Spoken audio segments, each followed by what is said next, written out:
भारत माझा देश आहे. सारे भारतीय माझे बांधव आहेत. माझ्या देशावर माझे प्रेम आहे. माझ्या देशातल्या समृद्ध आणि विविधतेने नटलेल्या परंपरांचा मला अभिमान आहे.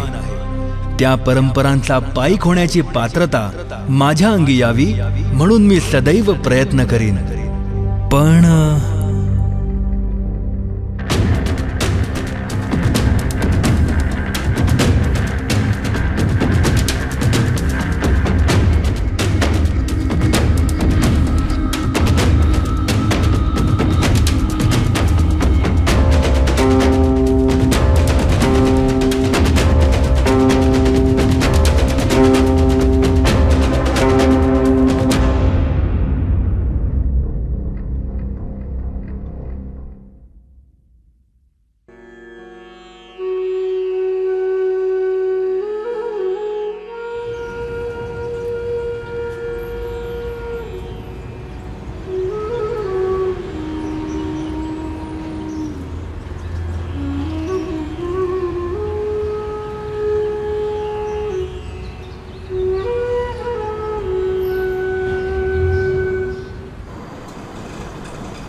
इरफान एक चाय दे ना. अरे सोनू बैठ, अभी लाया.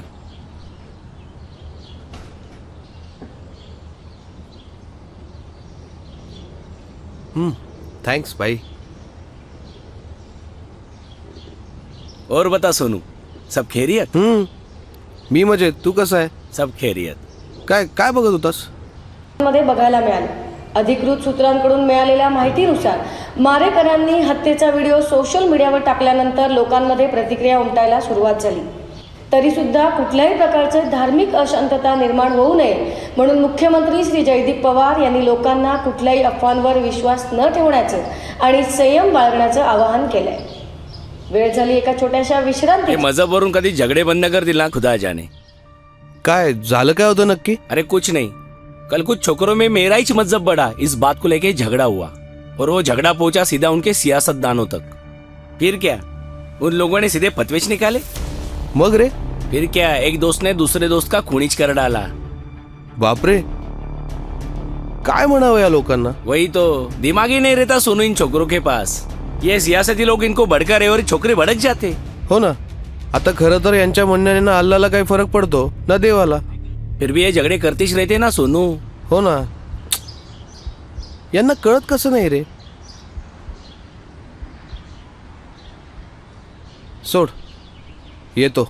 ठीक है सोनू. हे लोक असे का वागतायत? हे काही धर्मयुद्ध आहे का? तरुण भरकटला की हे होणारच. म्हणजे तरुण म्हणजे राष्ट्राची ताकद, राष्ट्राचं भविष्य असतं. आणि धर्मांध लोकांसाठी धर्म म्हणजे स्वतःचं श्रेष्ठत्व सिद्ध करण्याचं एक साधन बनतं. ते धर्माला इतर सर्वांपेक्षाच काय, पण राष्ट्रहितापेक्षाही मोठं मानायला लागतात. आणि या सगळ्यासाठी तरुणांचा वापर केला जातो. आणि तरुणही यात बळी पडतात, जे राष्ट्रासाठी धोक्याचे. बरोबर आहे तुमचं. पण मग बंधुभाव नक्की कशाला म्हणायचं? अयम निजहा परो वेती गणनाम लघुचेतसाम उदार चरिता नाम तू वसुधैव कुटुंबकम. म्हणजे हे माझे ते परकय ही झाली परकेपणाची संकुचित विचारसरणी. परंतु वसुधा म्हणजे पृथ्वी, आणि ही संपूर्ण पृथ्वीच माझं कुटुंब आहे, माझा परिवार आहे. हा झाला सर्वसमावेशक आपुलकीचा विचार, म्हणजेच बंधुभाव. वा, किती गहन आणि सुंदर विचार येतो तुमचे. पण काही लोक तर याला धर्मयुद्ध म्हणतायत. धर्मयुद्ध म्हणजे काय? धर्मासाठी किंवा धर्मरक्षणासाठी केलेलं युद्ध. बरोबर, पण इतिहासात तर एकच धर्मयुद्ध होऊन गेले. महाभारताचं युद्ध. बरोबर, पण कोणत्या धर्मासाठी झालं होतं ते युद्ध? खरंच ना. म्हणजे आज आपण जे धर्म पाहतो त्या धर्मांपैकी कोणताही धर्म नव्हता तेव्हा. बरोबर. मग कोणत्या धर्मासाठी झालं असेल ते युद्ध?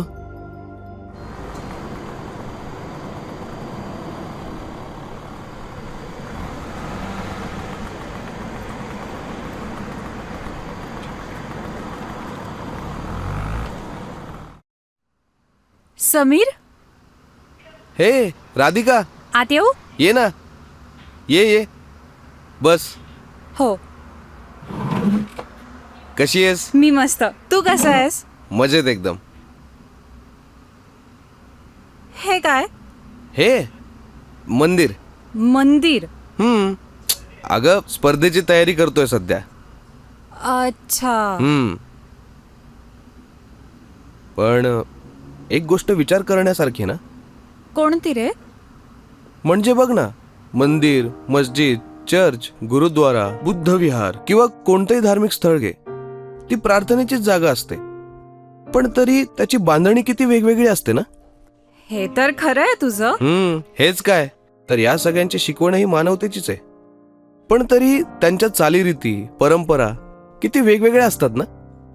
अरे पण मग हीच तर खासियत आहे ना आपल्या देशाची, विविधतेमध्ये एकता. नाही, म्हणजे जर एकता असते तर धर्माच्या नावावरून वाद नसते झाले, खून नसते पडले. हे तर खरं आहे तुझं. म्हणून या सगळ्याचा अभ्यास करतोय मी. अरे मग तू धर्माच्या जाणकारांना भेट ना. हा यार. हा, चल ना. घरापाशी एक मंदिर आहे, तिथले गुरुजी तुला सर्व माहिती देतील. डन, चालेल. आत्ता भेटतील का गुरुजी? हो, का नाही. चल मग आत्ता जाऊया. चालेल. चल चल चल. आता धार्मिक गोष्टींचा अभ्यास करायचा असेल तर आपल्याला फार मागे जावं लागेल. तर श्रीमद भागवत ग्रंथात सांगितल्याप्रमाणे जेव्हा परमेश्वराने या सुंदर सृष्टीची रचना केली त्यावेळेस अनेक राजे जन्माला आले होते. त्यातच एक सत्यव्रत नावाचा राजा होता.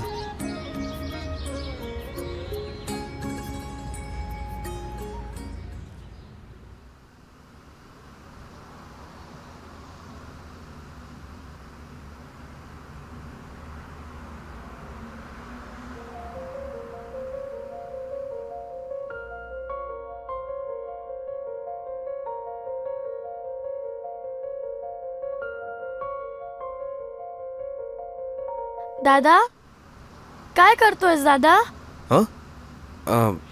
काय नाही रे, तुझी शाळा आहे ना उद्या, जा जाऊन झोप. ओके दादा.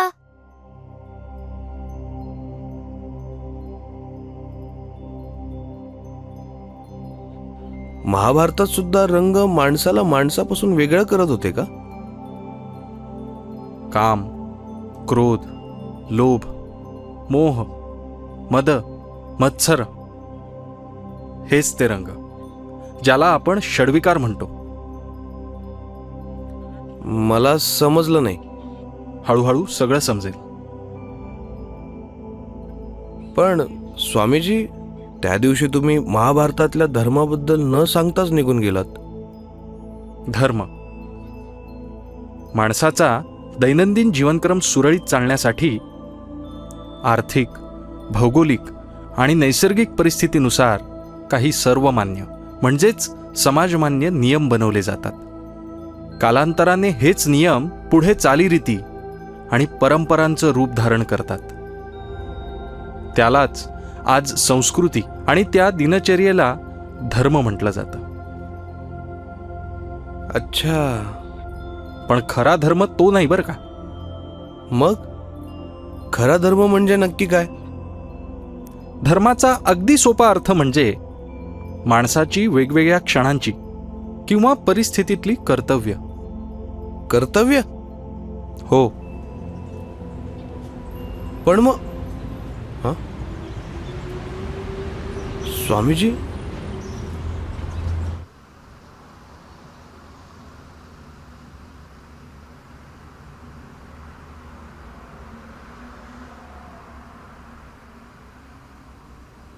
हे सॅम.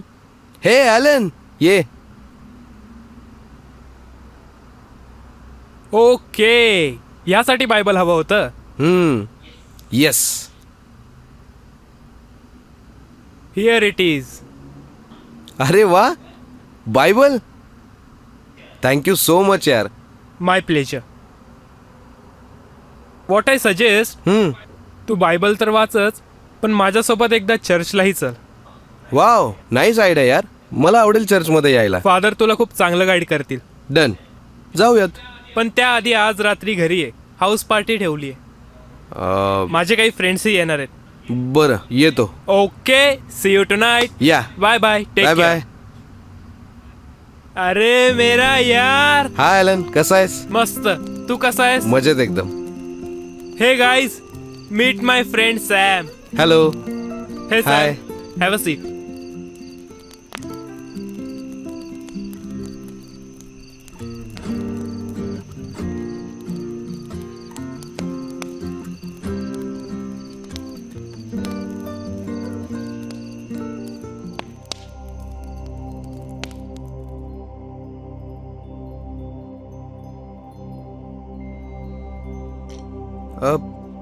स्वामीजी, स्वामीजी, तुम्ही अचानक येतात, अचानक निघून जातात. विचार, काय शंका आहेत आता? स्वामीजी, तुम्ही त्या दिवशी कर्तव्य आणि धर्म या संबंधी सांगत होतात. हो, आता त्याचं उदाहरण महाभारतात बघायला मिळतं. आपण सहज म्हणून जातो, भुकेल्याला अन्न खाऊ घालणं, तहानलेल्याला पाणी पाजणं, हा आपला धर्म आहे, म्हणजेच आपलं कर्तव्य आहे. हो, बरोबर. प्रत्येक नात्याबद्दलही आपली काही कर्तव्य असतात. उदाहरणार्थ मातृधर्म, पितृधर्म, गुरुधर्म वगैरे वगैरे. पण ही सर्व वैयक्तिक कर्तव्य झाली, म्हणजेच ही समाजासाठी हितकारक असतीलच असं नाही. ते कसं? आता बघ, एखाद्या गुन्ह्यात अडकलेल्या आपल्या मुलाची सुटका करण्यासाठी बाप त्याच्या पितृधर्माचं पालन नक्कीच करेल, पण त्याचं हे कर्म समाजहिताचं असेलच असं नाही. हो, बरोबर आहे. हेच महाभारतातही आहे. हो, आता ज्या खऱ्या धर्मासाठी महाभारताचं युद्ध झालं, तो खरा धर्म म्हणजे सत्य आणि न्याय. कौरवांनी राज्य मिळवण्याच्या लालसेनं असत्याचा आधार घेतला, म्हणजेच अधर्म केला. याउलट पांडवांनी त्यांच्यावर झालेल्या अन्यायाचा सत्य आणि न्यायाची बाजू न सोडता सामना केला, म्हणजेच त्यांनी धर्म नाही सोडला. अरे हो. अर्थात सत्य आणि न्याय म्हणजेच धर्म. तर असत्य आणि अन्याय म्हणजे अधर्म. थोडक्यात आपण ज्याला मानव धर्म म्हणतो. अगदी बरोबर. आणि त्याचाच आधार म्हणजे बंधुभाव, आणि त्याचं मूळ वसुधैव कुटुंबकम. सॅम, हां,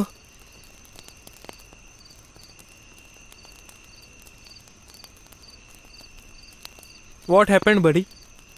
अरे काही नाही, मी निघतो.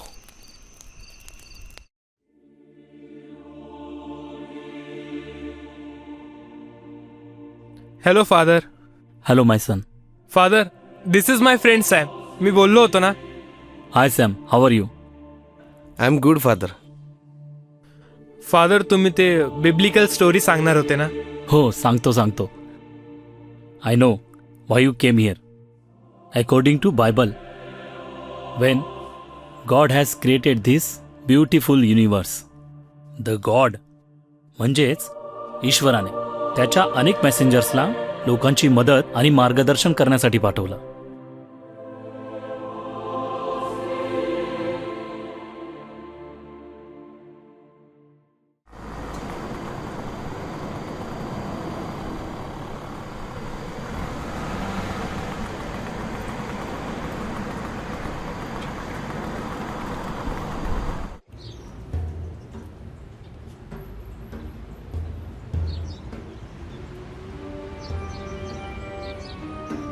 सलाम वालेकुम. वालेकुम अस्सलाम बेटा. ये मेरा दोस्त सोनू। अब सलाम वालेकुम मौलाना साहब। वालेकुम अस्सलाम। मौलाना साहब, मैंने आपको इसके बारे में बोला था ना, हाँ हाँ, ये आर्किटेक्ट है। अच्छा, वो कैसा है वो हकीकत मैं आपको बताता हूँ। कुरान के मुताबिक जब अल्लाह ने ये खूबसूरत दुनिया बनाई थी त्यावेळेस अल्लाने या धर्तीवर काही नबी पाठवले होते आणि मग अल्लाने सांगितल्याप्रमाणे हजरत नूह अलैहिस्सलाम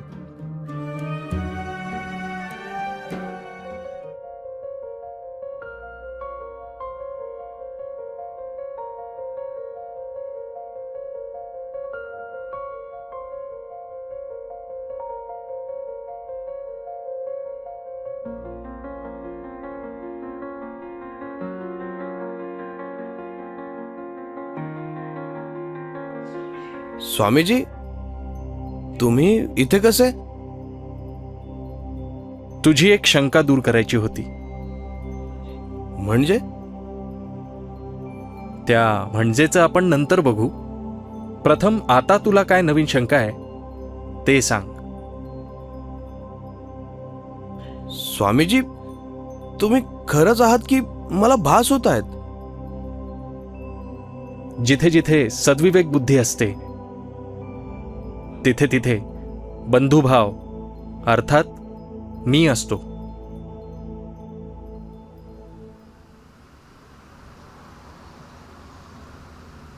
सूरज, लाईट का बंद केलीस? अंधाराकडून प्रकाशाकडे जायचंय दादा. म्हणजे असं आमचं टीचर म्हणता. काय चाललंय काय तुझं? ये बस तुला दाखवतो.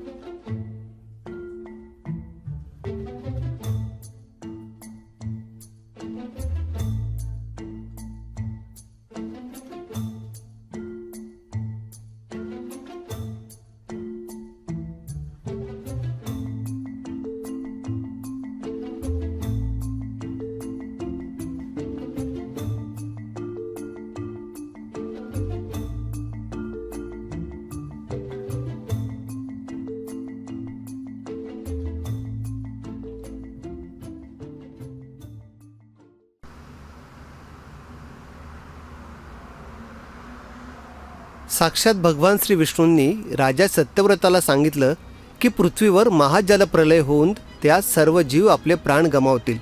त्यामुळे तू एक नाव बनव. आणि मग अल्लाने सांगितल्याप्रमाणे हजरत नूह अलैहिस्सलाम एक कश्ती बनवतात आणि सर्व प्राण्यांच्या जोड्या त्यामध्ये घेतात. त्यानंतर फ्लड येतो. पण ईश्वराच्या मार्गदर्शनानुसार नोवा सर्व प्राणीमात्रांसोबत आर्कमध्येच असल्याने सर्वांचे प्राण वाचतात. परमेश्वराने या सुंदर सृष्टीची रचना केली. अल्लाह ने ये खूबसूरत दुनिया बनाई. God has created this beautiful. परमेश्वराने या सुंदर अल्लाह ने सृष्टीची ये रचना केली. खूबसूरत गॉड दुनिया हॅज बनाई. क्रिएटेड परमेश्वराने या अल्लाह सुंदर ने ये सृष्टीची रचना खूबसूरत केली. दुनिया बनाई. परमेश्वराने या अल्लाह ने सुंदर ये सृष्टीची खूबसूरत रचना दुनिया केली. बनाई. दिस ब्युटिफुल.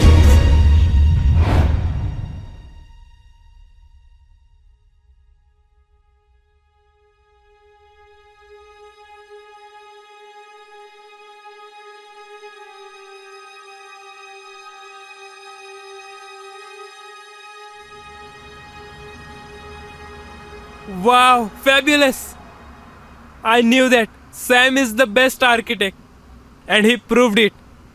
एक्सक्यूज मी, कोण सॅम? Sam, ज्याने हे मॉडेल बनवलंय. ओ प्लीज, हे मॉडेल कोणत्या सॅमने नाही समीरने बनवलंय. ए समीर, कौन सैम और कौन समीर? अरे अपना भाई सोनू, सोनू ने ये मॉडल बनाया है. ए, हे मॉडेल ना समीरनेच बनवलंय. अरे सोनू ने बनाया है इसको. अरे सॅमने बनवलंय हे. एकदा सांगितलेलं समजत नाही का? हे मॉडेल समीरने बनवलंय. समीरचं आहे हे मॉडेल. ओ मोहतरमा, सोनू मेरा बहुत करीबी दोस्त है, इसलिए मुझे पता है कि ये मॉडल सोनू ने ही बनाया है. Excuse me, Sam has made this, and who the hell Sonu and Samir? देख, गलत बात मत कर तू जो भी बात कर रहा है गलत बात कर रहा है. ये मॉडल ना सोनू ने बनाया भाई इसको. Sam ने बनाया इसको. कौन कौन सैम? सैम मेरा सैम दोस्त को है. नहीं पहचानता मैं. ये सोनू ने बनाया. मेरा दोस्त अरे सोनू है ना, यार, उसने बनाया है. सैम ने नहीं, बनाया. हाथ छोड़ दे तू, मेरे तू दोस्त ने तेरे बनाया है.